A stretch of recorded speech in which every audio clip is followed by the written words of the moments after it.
L'idée du film, c'est venu parce que je suis photographe et écrivain, et ça fait la fin des années 90, je suis allé en Côte d'Ivoire et j'ai eu la chance de rencontrer ce monde de l'animisme africain. Alors, je fais des recherches, je me suis intéressé, je parle avec le prêtre, avec les prêtresses animistes, je connais pas mal de choses sur cette sagesse. Alors je fais finalement un livre, un fruit de mes recherches, de mes photos.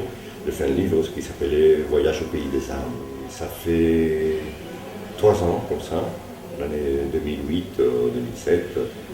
J'ai reçu un appel d'un de mes amis animistes de Côte d'Ivoire. Et il m'a dit que pendant le cours d'une cérémonie, les esprits, les génies s'avaient manifesté et il me réclamaient. Alors, c'était dans une autre histoire, mais finalement, j'ai décidé d'y aller, puisque je suis écrivain et photographe. Je pensais que peut-être c'était le moment était arrivé de faire le pas et d'amener des caméras et filmer finalement. Et c'est ce que je fais. Alors, c'est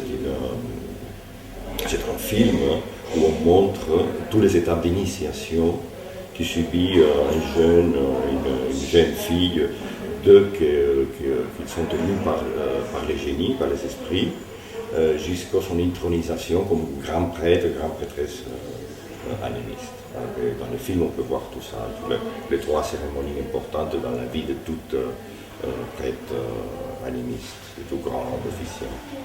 Le tournage a été très facile, finalement. Il y a eu comme une espèce de bénédiction, des génies, je pourrais dire même, parce que les conditions parfois c'était difficile, du point de vue du confort. Pour moi, c'est m'est égal, parce que je l'ai vu là, ce sont mes amis, c'est aucun problème. Mais j'ai amené des techniciens de l'Europe qui sont habitués à des autres conditions. Si on veut, il faisait chaleur, il y avait des moustiques, pour manger, c'était pas génial, toutes ces histoires. Mais personne n'a craqué, ni rien. On était pendant un mois et demi avec une petite camionnette sillonnant des routes atroces, dormant n'importe comment et tout ça. Mais tout le monde a été très très très gentil, et même avec les gens, c'était tout bien marché, on n'a eu jamais aucun problème. C'est même un pays qui maintenant les conditions sont un peu difficiles du point de vue de sécurité, etc. Même la police parfois, mais on n'a eu aucun problème. C'est comme si on était protégé par ce génie africain.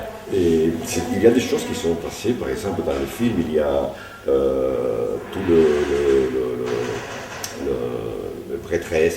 prêtre cognat du sanctuaire, quand ils sont accompagnés, Kanga, un initié qui va être intronisé dans son village natal avec les femmes du chœur, les percussionnistes, les tapeurs, les autres initiés. Ils ont pris une route et nous avons pris une autre. Nous sommes allés, avec la camionnette, on est sorti l'après-midi, et ils ne venaient pas parce que c'est difficile de mettre d'accord une trentaine de personnes. Finalement, on a dit, écoutez, nous, on commence à passer parce qu'on doit préparer des choses, vous venez le soir, vous venez quand vous voudrez. Alors, ils n'arrivaient jamais. Et finalement, ils ont été bloqués dans la route, parce que là-bas, après le coucher du soleil, c'est très dangereux dans les pistes, parce qu'il y a les coupeurs de route, de vrais bandits d'aujourd'hui. Alors, ils ont sorti ils ont mis un vieil tronc d'arbre abattu au milieu de la piste. Évidemment, la camionnette a dû se stopper, et ils ont sorti de bandits de la forêt avec des grandes machettes. Ils commençaient à frapper la camionnette. Ils ont même coupé, pas les bras, mais ils ont fait pas les bras parce qu'ils ont fait contre la fenêtre, contre je sais pas comment on dit, contre le fer de la camionnette. Mais ils ont fait une coupure importante au chauffeur. Heureusement, ils n'ont pas coupé du tout. Alors, quand les bandits, ils ont vu les gens qui étaient dans la camionnette, ils ont vu que c'était des féticheurs, comme ils disent. Ils ont eu une paire énorme, ils ont laissé tomber le machette, ils sont enfouis dans la forêt, parce qu'ils ont vu que c'était vraiment des gens avec qui on ne peut pas jouer, non? Et peut-être ils avaient peur d'être convertis en lizards ou quelque chose, non? Et ils sont disparus dans la forêt.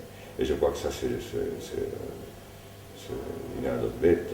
Il y en a une anecdote un peu plus forte, mais ça a été comme ça. Et heureusement, à part le chauffeur qui a été soigné dans l'hôpital et tout ça, tout s'est bien passé finalement.